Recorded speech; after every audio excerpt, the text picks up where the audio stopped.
జగన్మోహన్ రెడ్డి సిద్ధం అంటున్నారు కదా, దీన్ని ఏ విధంగా చూస్తారు? జగన్మోహన్ రెడ్డి సిద్ధం అంటున్నాడు. దేనికి సిద్ధం? తాడేపల్లిలో ఫస్ట్ రాజధాని అన్నాడు ప్రతిపక్షంలో ఉన్నప్పుడు. ఏం చేశాడు? ఆ రాజధానిని 3 రాజధానులు చేశాడు. దేనికని సిద్ధం? ఇసుక గుంజడంలో సిద్ధమా? లేకపోతే లాభాలన్నీ తొక్కుతాం సిద్ధం అంటాడా? దేనికి సిద్ధం? కరెంటు బిల్లు పెంచడంలో సిద్ధమా? ఆటో వాళ్ళని తొక్కడంలో సిద్ధం అంటాడా? 10,000 ఇచ్చి సంవత్సరానికి 30,000 ఆగేసుకున్నాడు, దానికి సిద్ధం అంటాడా? దేనికి సిద్ధం? ఇప్పుడు చంద్రబాబు జనసేన ఇద్దరు పొట్టులో ఉన్నాయి. ఇప్పుడు కొత్తగా బీజేపీ కూడా పొత్తు అయింది. కాబట్టి జగన్ గుర్తుపెట్టుకో, నువ్వు మొన్న సిద్ధంలో నువ్వేమన్నావు?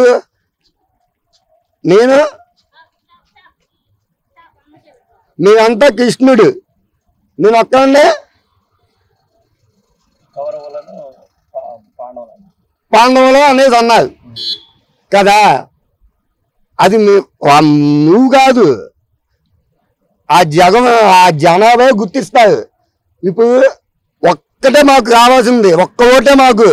నేను తొక్కాలన్నా, నేను దించాలన్నా రాబోయే రోజుల్లో ఎన్నికల్లో మాత్రం నేను తొక్కుతాం కన్ఫామ్.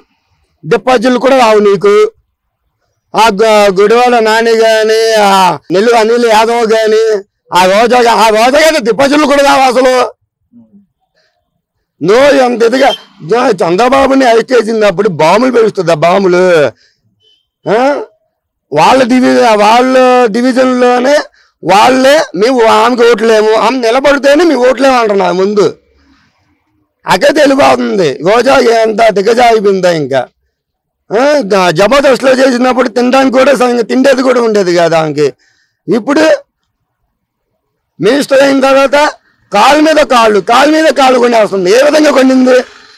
ఒక కాలు ఉండేది లింగలింగాన్ని రోజాకి, ఇప్పుడు ఎన్ని కాళ్ళు కొండింది? జగన్మోహన్ రెడ్డి గుర్తుపెట్టుకో, నిన్ను గత దించడం ఖాయం, నిన్ను మళ్ళీ అన్నాబాన్ టీవీ జైల్లో పంపించడం ఖాయం. ఇప్పుడు బీజేపీతో పొత్తు పెట్టుకున్న టీడీపీ మైనారిటీ ఓట్లు కానీ ఎస్సీ ఓట్లు కానీ పడతాయి అంటారా? కన్ఫామ్ అండి. బీజేపీకి కన్ఫామ్గా మైనారిటీ కానీ, ముస్లిమ్స్ ఓటు కానీ, బీసీ కానీ, ఎస్సీ కానీ ఓట్లు కన్ఫామ్గా వస్తాయి. ఇప్పుడు జగన్ చేసిన పరిపాలన చెత్త పరిపాలన ఇది చెప్పాలంటే. టీడీపీ మీద, జనసేన మీద తొక్కుతాం, పార్టీల ఆఫీసుల మీదకి వెళ్ళిపోయి గొడవ ఆడుతాం, నావే లోకేష్ అన్న పాదయాత్ర చేస్తుంటే ఇంకే దానికి అద్దుకోవటం, సైమిలానే సొంత అమ్మను చెల్లినే నడ్డిగొడి మీకు వస్తుంది ఒకటి జగన్మోహన్ రెడ్డి. ఇప్పుడు అధికారంలోకి వచ్చిన తర్వాత జనాభాని, దేశాన్ని ఏ విధంగా వచ్చిస్తాడని ఒక్కసారి సాన్స్ అన్నాడు. వైఎస్ కుటుంబాన్ని చీల్చింది జగన్మోహన్ రెడ్డి, చంద్రబాబు అంటున్నాడు, జగన్మోహన్ రెడ్డి అంటున్నాడు కదా. ఏమండి, జగన్మోహన్ రెడ్డి అనేది వాడు ఒక వేస్ట్ కాడండి. చెప్పాలంటే జగన్మోహన్ రెడ్డి జైల్లో ఉన్నప్పుడు వాళ్ళ అమ్మగారు కానీ, సౌమిలమ్మ కానీ పాదయాత్ర చేశారు. సౌమిలమ్మ అయితే 3,500 కిలోమీటర్లు తిరిగింది పాపం అధికారంలో కావాలని. ఆ విధంగానే అధికారంలోకి వచ్చింది వైసీపీ. అధికారంలోకి వచ్చిన తర్వాత అమ్మ కూతురు ఇద్దరిని బయటకు వచ్చాడు. ఒక పోస్టులు ఇస్తాం కానీ, అది ఒక అధికారంగా చేపట్టడం కానీ అదేం లేదు. కాబట్టి సైమిలా ఉంటుంది, మా అన్నయ్యను నమ్మద్దు. ఆ కోటికట్ట డ్రామా పాపం ఆయన 4 సంవత్సరాల నుంచి ఆ పిల్లోడు కోటి చుట్లు జైలు మగ్గుతూ ఉన్నాడు. ఇప్పుడు దాకా 4 సంవత్సరాలు ఒకసారి అడుగు పెట్టారండి జగన్మోహన్ రెడ్డి. వాళ్ళ బాబాయ్ని చంపేసి ఎన్ని సంవత్సరాలు అయిందంటే 4 సంవత్సరాలు అయింది. వాళ్ళ బాబాయ్కి ఇప్పుడు దాకా సిబిఐతో ఎంక్వైరీ అని చేపించాడు. పోనీ ఏంటంటే ఇది ప్రజలు అంతా గమనిస్తున్నారు, ప్రతి ఒక్క చేస్తున్నారు. మాకుండి ఒక్కటే ఓటుతోనే నిన్ను దించుతాం ఖాయం. సభలో 15 లక్షల మంది దాకా మాకు వచ్చారు, మేము కంపల్సరీ గెలుస్తాం, 170 సీట్లు గెలుస్తాం అని చెప్పేసి అంటున్నారు. ఇంకెందుకండి 170కి 170 వాళ్ళే చేసుకోమని చెప్పండి ఒక అంకెతో. ప్రతిపక్షాలు ఎందుకు? ఇంకా ప్రతిపక్షాలతో పనే ఉందండి. ఇంకా ఆయన ఒక్కడే పరిపాలించుకోమని చెప్పండి. ఇసుక దోపిడీ అని, మళ్ళీ మద్యపానం అని. అసలు మద్యపానమే నిషేధం అన్నాడు. ఏది మద్యపానం నిషేధం?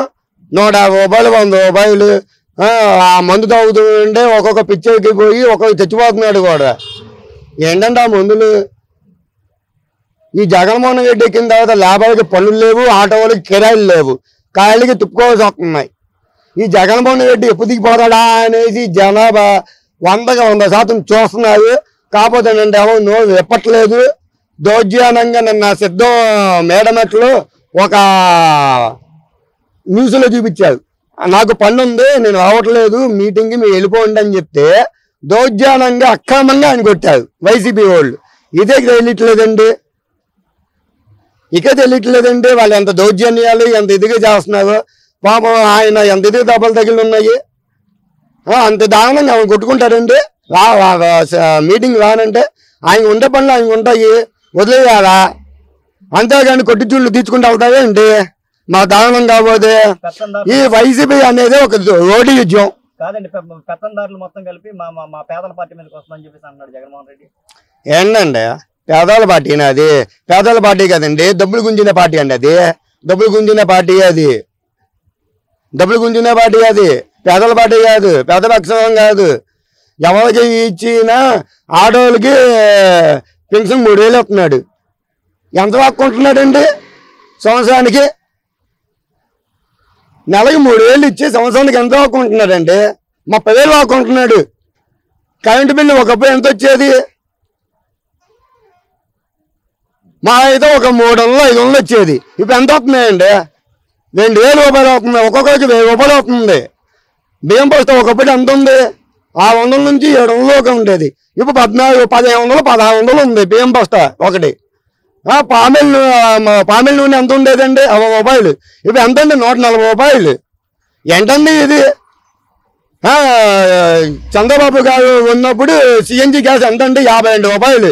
ఈ జగన్మోహన్ రెడ్డి ఎక్కిన సంవత్సరాల్లోనే 100 రూపాయలు చేస్తాడు. ఏంటండి ఇది? మధ్యతరగతి పార్టీ కాదండి, అది డబ్బులు గుంజిన పార్టీ. అది ఇసుక మద్యం భావనం ఈ గుంజుకున్న పనిలో ఉన్నాడు కానీ ఎవరికి ఏం చేద్దాం ఏంటి అని ఆలోచన లేడు. ఏ విధంగా సిద్ధపడుతున్నారు 2024లో? 2024లో మాతో టీడీపీ, జనసేన, బీజేపీ 3 పొత్తుతో వస్తాయండి. కన్ఫామ్గా జగన్మోహన్ రెడ్డిని దించడం ఖాయం. గద్దం సెంట్రల్ నియోజకవర్గం లాగానే బోండ ఉమ్మనే వస్తాడు, పైన చంద్రబాబు గారు వస్తారు, మంగళగిరిలో ఎమ్మెల్యే నారా లోకేష్ అని వస్తాడు. జగన్మోహన్ రెడ్డి ఇది మాత్రం రాసి పెట్టుకో, నీకు మూడింది.